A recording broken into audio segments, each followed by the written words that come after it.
Jangan lupa subscribe YouTube channel Metro TV News dan jangan lupa nyalakan notifikasinya. Pemirsa, partai politik semakin gencar bermanuver untuk menyambut pesta demokrasi. Sejumlah elit ini bahkan sudah mulai bertemu, mulai dari silaturahmi hingga akhirnya membentuk koalisi.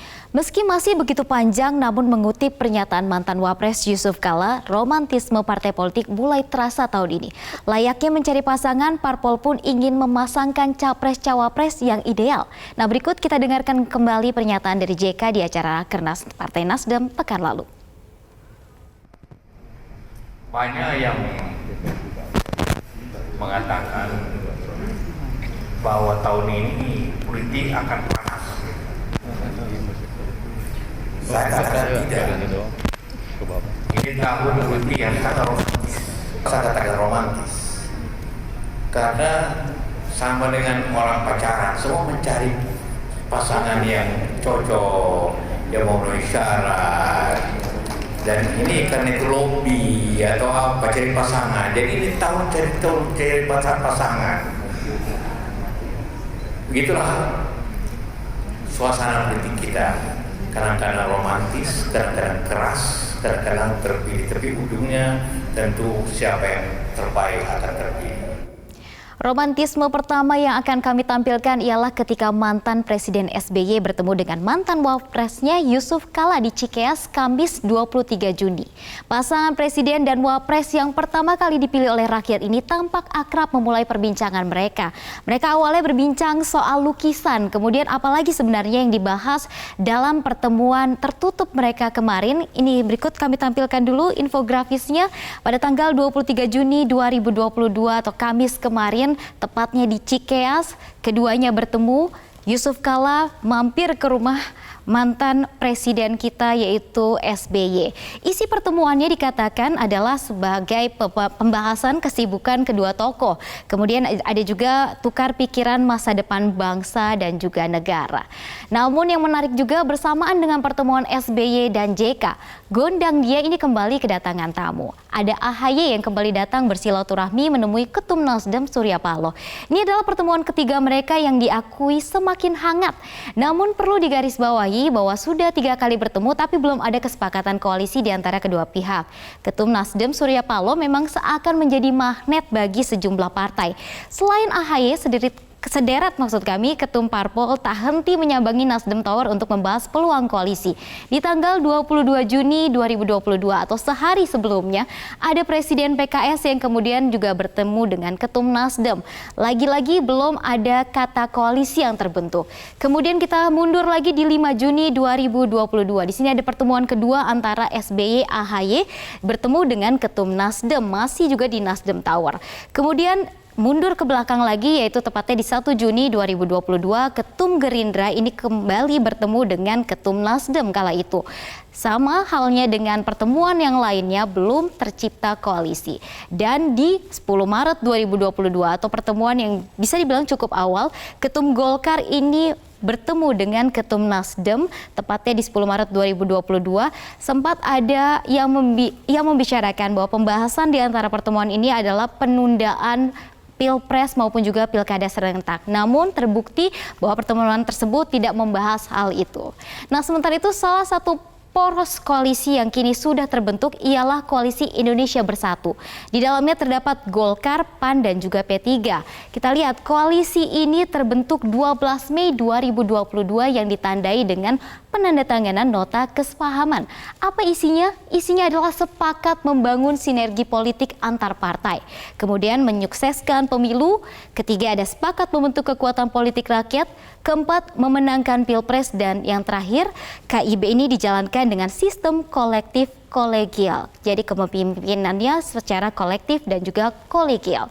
Nah, sebulan berselang setelah seperti sebuah kebetulan bahwa sejak tanggal 12 Mei 2022 dan sebulan berselangnya adalah pada tanggal kemarin, tepatnya pekan lalu, Ketum PAN Zulkifli Hasan ini bergabung dalam pemerintahan, menggantikan M. Lutfi yang menduduki jabatan menteri. Lalu apalagi yang menarik, ternyata masih juga cukup menarik untuk kita simak sebagai partai pemenang pemenang pemilu di 2019 lalu, langkah PDIP dalam membentuk poros koalisi hingga bakal calon presiden yang akan diusung ini ditunggu banyak pihak. Namun dalam Rakernas yang berakhir kemarin, PDIP masih belum menentukan sikap. Mungkin yang menarik dan bisa digarisbawahi ialah PDIP menyebut tak akan menjalin koalisi dengan PKS dan Demokrat. Nah, kita dengarkan pernyataan selengkapnya dari Sekjen PDIP Hasto Kristianto. Ini kan harus melihat emosional bonding pendukung PDI. Di situ pendukung PDI ini adalah rakyat wong cilik yang tidak suka berbagai bentuk ya kamuflase politik. Rakyat apa adanya, rakyat yang bicara dengan bahasa rakyat sehingga aspek-aspek historis itu tetap dilakukan. Kalau saya pribadi sebagai sekjen memang tidak mudah untuk bekerja sama dengan Partai Demokrat karena dalam berbagai dinamika politik menunjukkan hal itu. Peluang untuk bergabung juga nggak Mas Hasto? Ya kalau dengan PKS tidak. Tak cuma elit parpol, Presiden Jokowi juga ikut mencari calon pengganti dirinya. Ia bahkan sempat menanyakan langsung kepada 4 menterinya terkait keinginan untuk maju Pilpres 2024 mendatang. Siapa menterinya yang ditanyai adalah 4 menteri ini. Ada Prabowo Subianto yang sempat ditanya langsung oleh Presiden Joko Widodo. Apakah ingin menjadi presiden di tahun 2024 atau mencalonkan diri? Dijawab oleh Prabowo. Ia mengatakan siap untuk maju. Kemudian menanyakan kembali kepada Erlangga Hartarto, jawabannya sama, mengaku siap. Kemudian menanyakan kepada Sandiaga Uno, juga dijawab siap untuk maju. Dan terakhir menanyakan kepada Menteri BUMN Erick Thohir, dan Erick Thohir juga mengaku akan maju dalam Pilpres 2024. Lalu Jokowi yang menarik adalah juga menerima sejumlah usulan capres, cawapres atau pasangan yang katanya dianggap sebagai untuk menghilangkan polarisasi di masyarakat. Siapa saja rekomendasi yang didapatkan oleh Jokowi dari sumber-sumber yang masih belum mau disebutkan namanya ini? Ternyata ada Puan Maharani bersanding atau disandingkan dengan Anies Baswedan katanya. Kemudian ada pasangan kedua antara Anies Baswedan juga dengan Ganjar Pranowo, yang juga terakhir yang saat Jokowi mengatakan di IKN kemarin, dia juga mendengar ada yang memberikan usulan capres-cawapresnya adalah Prabowo Subianto dan juga Caimin. Namun sambil terkekeh, Jokowi ini memang menceritakan bahwa pasangan-pasangan ini hanya direkomendasikan kepada dirinya, belum tentu akan diusung oleh sejumlah parpol.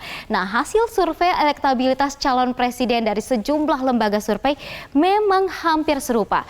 Ketiga nama mendominasi posisi 3 besar, baik Ganjar, Prabowo, kemudian juga ada Anies dengan rentang hasil yang tidak jauh berbeda. Kita lihat dari poll tracking di bulan Juni 2022, ini yang bisa kita lihat di warna merah.